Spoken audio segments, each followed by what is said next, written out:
a raiva? A raiva é uma das emoções básicas do ser humano, junto com a alegria, tristeza e o medo. Ela é desencadeada por frustrações, ameaças ou situações percebidas como injustas. Usamos a raiva para diversas coisas no dia a dia, tipo para acordar todo dia às 7 da manhã e ir pro trabalho. Tem melhor motivador do que esse? Deve ter, mas segue fluxo. Em 1993, um humano propôs o seguinte experimento. E se botarmos um monte de mamaco para receber um suquinho delícia, mas somente se essa luz piscar?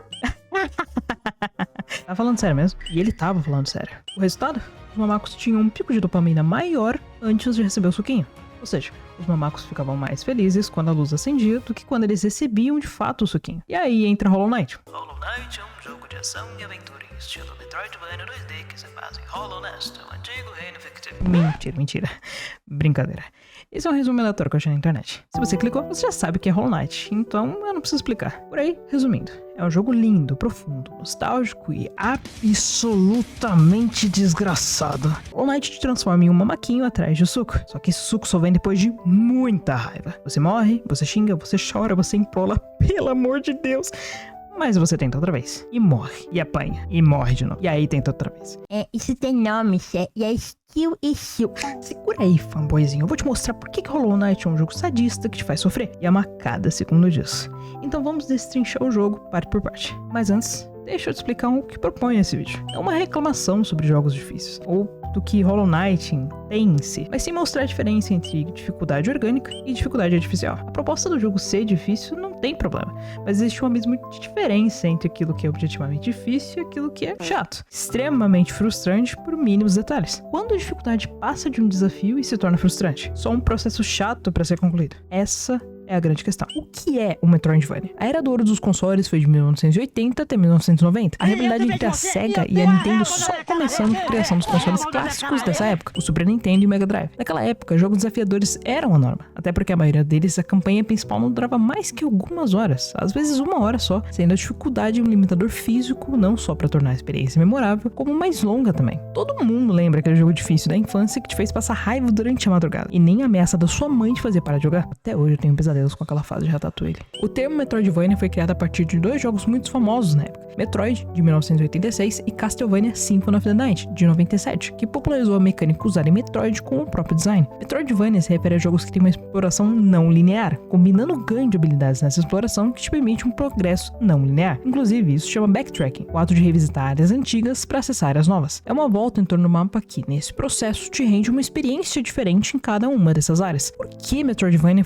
então, foi tão revolucionário? Não só porque títulos de peso foram criados com essa nova forma de gameplay, como é uma diferenciação muito grande dos jogos lançados na época. Jogos de plataforma não eram mais novidade, eram a norma. E Metroid simplesmente tacou fogo nessa norma e falou: exploração e habilidades, baby! Hollow Knight é um dos Metroidvanias mais importantes dos dias de hoje, junto com Ori The Will of the Wisps. Só que, não bastasse Hollow Knight ser de um subgênero revolucionário da era do ouro da indústria dos games de console, ele é também uma mistura charmosa de Metroidvania e Souls-like. Eu recomendo o vídeo do canal Proseando Games sobre Hollow Knight. É bem bom, viu? Agora, por que citar isso? Porque um jogo ser Metroidvania não significa que ele vai ser difícil. Castlevania Symphony of the Night, conhecido por ser um jogo fácil, aliás. Mas essa junção ao estilo Souls-like faz de Hollow Knight um jogo essencialmente difícil, com timings e movesets complexos, áreas com nível de skill pouco claro, tutorial diegético e não tão explicativo. Então, pra começar, level design e game design. Bom, aqui eu quase excluí o meu save inteiro, porque o design do menu é assim. Olha, mas isso não tem cabimento. Bosses e cenários.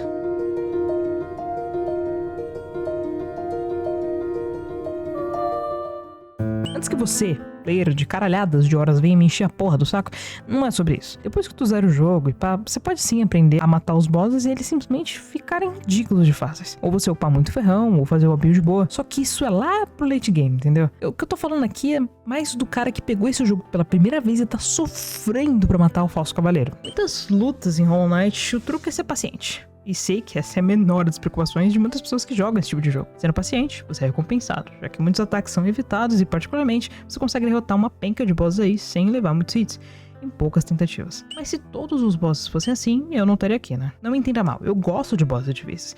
Sabe o que eu não gosto? Bosses chatos. O boss é fácil, pouca vida, padrão previsível. Tranquilo. Moveset complicado, mas você já decorou de tanto morrer? Beleza.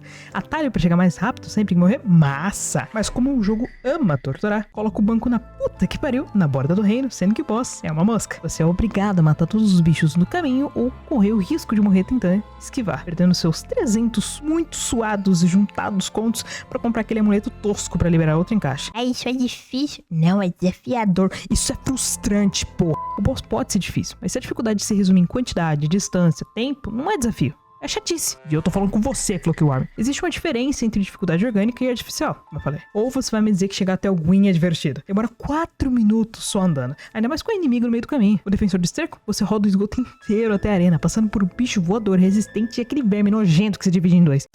Que nojo. Eu adoro me torturar tentando matar o boss. O boss. Não fazendo maratona até ele. Se eu quisesse correr perigo, eu tava na Paulista, 11 da noite, correndo de shortinho. Mas é só não morrer. Eu vou lá pra casa. Eu te boto pra inventar um boss de Hollow Knight. Se tu não matar de primeiro, eu juro que eu chuto esse teu PC até virar do avesso. Boss fight do Nosk, por exemplo, alguns ataques ficam cobertos pela textura do cenário. Mesmo que o cenário ajude você a matar o boss de fato, ainda dá pra você jogar uma run inteira no lixo, porque o próprio cenário tava contra você. É bug ou feature? It's a feature, not a bug. Eu preciso citar as áreas repletas de espinhos que parecem propositalmente colocados ali pra fuder contigo. Isso quando dá pra desviar, né? Porque vamos combinar, essa rainha tá fazendo o que com esse tanto de espinho, porra? Ela ainda arranjou tempo pra contratar um designer pra fazer plataformas que caem. Level design. O Broken Vessel? Aquele cabeçudo só sabe tacar a cara no chão e ele ainda dá tracking nos seus movimentos, tá bom pra você? Pro ataque eu como uma caralhada da tela. Tipo assim, a luta do Wumu é minimamente legal pela parte da mecânica, porque querendo ou não, é o diferencial do cara. Mas aí tu me vem com a impossibilidade de usar o ferrão. Tipo, ele é patético, não se engane.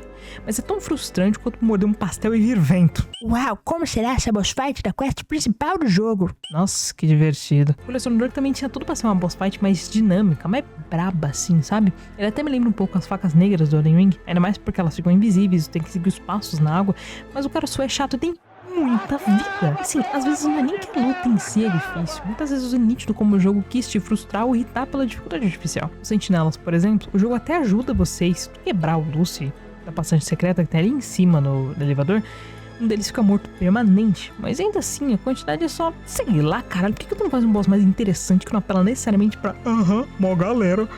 Tipo, sem contar os dois últimos, eles rolam pra trás e eles te baitam. Sério, vá se foda. Até os guerreiros dos sonhos têm mecânicas diferentes e eles são opcionais. Você não precisa matar pra fazer a quest principal, sabe? Isso é uma coisa que eu admiro muito em Silksong, porque o Buscaba trabalhou, tá? E ralou pra que cada boss fight, principalmente as principais, tivessem não só mecânicas diferentes, mas interações com o cenário que tu só vai ver lá no Purvessel, por exemplo. Fora o telegraphing, que torna a boss fight muito mais dinâmica e não diminui a dificuldade. Lembrei, o Cavaleiro da Colmeia. Meu irmão, que inferno.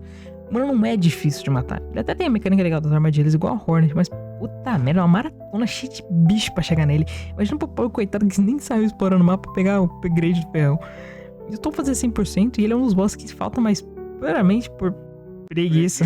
Aí tem o Mestre Hu, o Marcotte, o No Eyes, as duas versões do Nosk mesmo. Chato pra cacete, pra quê? Isso aí, bebês, pra porra nenhuma. Você pode até falar, mas é só descobrir o padrão, é super fácil. Mas aí que tá, até você descobrir o padrão, você vai tantas vezes pra besteira, porque, com todo respeito, Hollow Knight não deixa muito claro os movesets. Além do tracking, do próprio bait, que alguns bons bosses fazem. Aí, bora gastar 2 horas pra matar um bicho insignificante, porque ele tá bloqueando uma passagem importante. Hitbox, colisão e textura. Alguns blocos atrapalham o pulo, pra piorar, geralmente perto de espinhos. Mas é só pular direito, certo? Eu até entendo.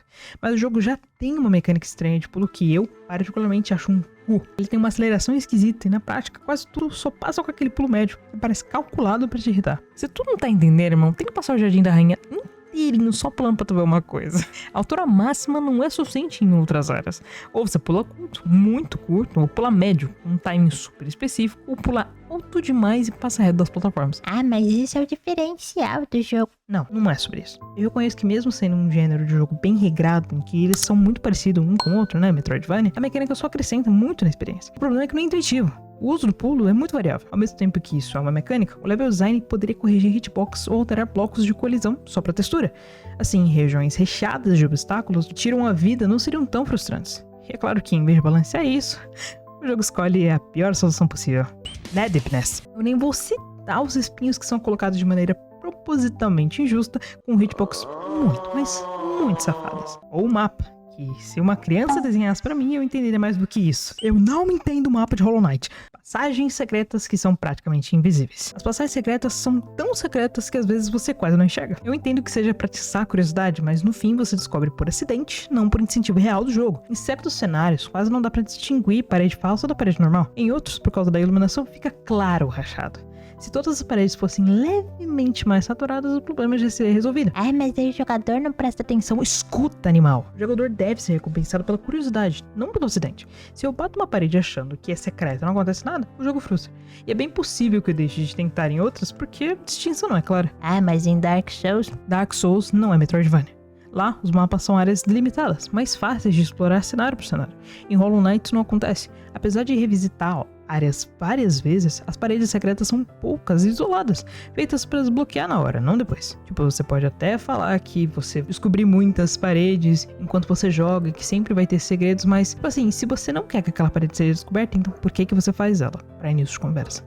E eu não tô falando de atalhos ou paredes que são escondidas de propósito.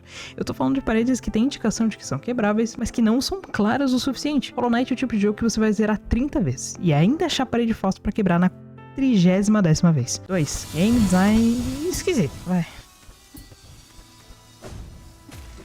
O fogo é um bom exemplo. Ele tá lá desde o começo, mas você só descobre mesmo nos ermos fúngicos, quando aparecem os cogumelos, ou no caminho verde, depende da rota. O problema é que o jogo não deixa claro onde funciona e onde não funciona. Não faz sentido ele não servir em alguns espinhos que visualmente não diferem muitos de inimigos com a carapaça dura. O level design até tenta ensinar. A primeira aparição dos cogumelos é numa queda. O player naturalmente cai neles, bate, percebe que dá pra quicar. Ainda mais porque tem um caminho feito pra isso logo na frente. O Pogo, porém, eu acho meio quebrado. O time é tão específico que mesmo repetindo exatamente a mesma ação, o rolo sai do modo Pogo e deixa impossível voltar. Dá pra acostumar.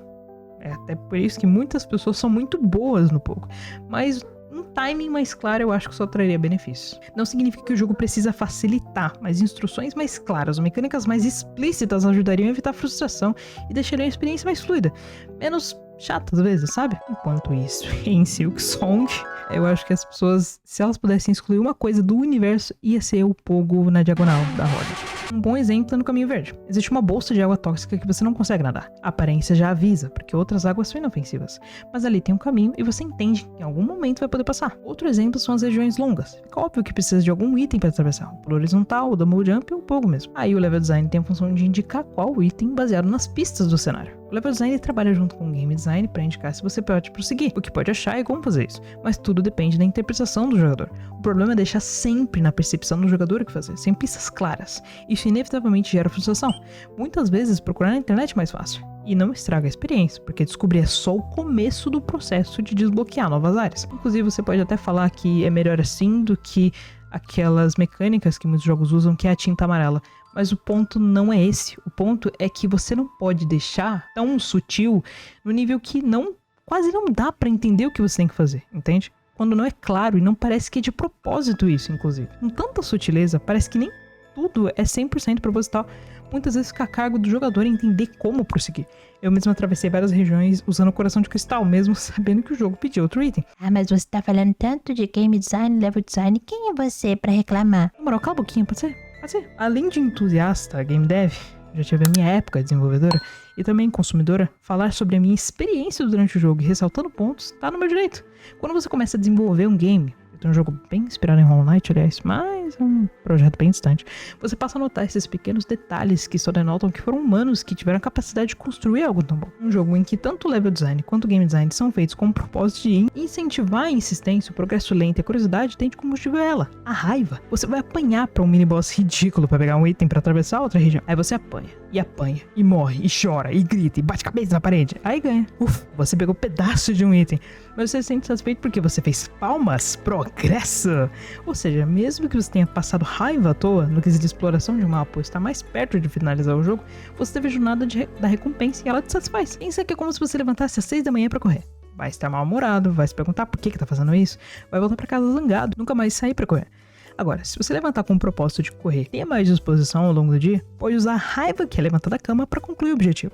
Ou seja, você só vai estar concluindo uma jornada de recompensa que, mesmo sem ser tão satisfatório, o processo em si é, porque correr, no fim das contas, é bem bom. Jogar Hollow Knight é um eterno ciclo de pedir pra apanhar, fica com raiva e pedir de novo. Até bater e vencer e o ciclo se repetir novamente. Aí se você não gosta do jogo, então por que tu tá falando? Veja, eu entendo que dê pra interpretar esse vídeo como uma reclamação extensa, mesmo quando o jogo proporciona exatamente aquilo que ele se propõe. Uma história profunda de um reino decadente com foco em exploração e batalhas épicas. Mas eu também acho que esse vídeo é uma carta aberta de carinho e cuidado por um jogo que eu gosto tanto. Reparar nessas coisas ou notar os pequenos detalhes faz parte, inclusive as coisas ruins. Tudo isso que eu citei não me impediu de continuar jogando o jogo, mas me fez perceber como as pessoas por trás foram tão criteriosas. Existem jogos muito maiores, com muito mais dinheiro na conta, que não fazem o mínimo. Hollow Knight, apesar de ter esses e outros pontos, ainda é um jogo incrível, feito por pessoas apaixonadas pelo que fazem. A história é absurda e complexa e é entregue com um storytelling impecável, mesmo com poucos diálogos. A sensação de que você tem ao caminhar até Dirtmouth pela primeira vez é um misto de melancolia com nostalgia, como se você estivesse vendo que um dia tudo aquilo foi, sabendo que o que restou foram cinzas. Restos. Só a lembrança distante do que um reino enorme um dia já foi. As músicas são de arrepiar, elas se encaixam perfeitamente no cenário que não preciso nem falar, é lindo de doer, assim. Os personagens são cativantes e a escolha de não haver diálogos falados só cria um elo entre você, o jogador que tá de fato vivendo isso, no controle, e aquele mundo fictício. Um jogo de 2017 ainda tem conteúdo nos dias de hoje. Leva mais 60 horas pra concluir a campanha principal, mas você pode facilmente acabar o jogo com umas 20, 30 horinhas. Tudo depende do jogador. E pra um Metroidvania, essa é a melhor coisa. Falar sobre o jogo, mesmo quando são críticas, não é uma coisa ruim. Você, que é tão apaixonado pelo jogo quanto eu, tem que entender isso. Hollow Knight já é uma obra-prima. Mas desde as pessoas terem suas experiências, falarem o que acham, gostarem por si só, Silksong saiu agora há pouco e Hollow Knight é bom. E se Hollow Knight é bom, Silksong evoluiu muito, muito mesmo. É nítido o progresso que a Team Cherry fez e me orgulha ver com um tempo de espera não foi à toa. Tipo assim, para pra pensar, foram 3 pessoas, basicamente, que fizeram esse jogo. E, querendo ou não, eles tiveram um cuidado muito grande em fazer todas essas coisas. Tudo é muito bem detalhado e dá pra perceber que foi feito com muito carinho. Só que, sendo uma empresa pequena, eles precisam de suporte. Precisam de alguém pra apontar e dizer, olha, isso tá bom, isso pode melhorar. Faz parte do que é ser uma comunidade. Seu amor pelo jogo não pode te impedir de ver os defeitos, com muitas aspas, os quais só tem a melhorar. Até porque, como você pode ver, esse vídeo tem tipo menos de 20 minutos. Se for pra falar bem de Hollow Knight, vai facilmente umas 10 horas ou mais. O jogo mostra que essa experiência de empurrar a pedra pela montanha pode ser divertida, mas tem que ter cuidado pra isso não ser frustrante, não ser chato. Preciso imaginar se for feliz. Eu sei que você, player hardcore, que precisa dessa adrenalina, pode não concordar. E tudo bem, eu não tô pedindo pro jogo ser fácil, só tô pedindo pra não ser chato sem necessidade. Só que quando a gente faz essas coisas intencionalmente, o jogo muda. A dinâmica muda e só acrescenta. Então quer dizer que nós, amantes de Hollow Knight, precisamos nos permitir criticar o jogo no intuito dos artistas por trás poderem evoluir cada vez mais e nos entregar jogos melhores, com uma comunidade unida e apaixonada? É por isso que você fez esse vídeo? Não, na verdade foi porque eu perdi 1000 conto por causa dessa plataforma. Tchau.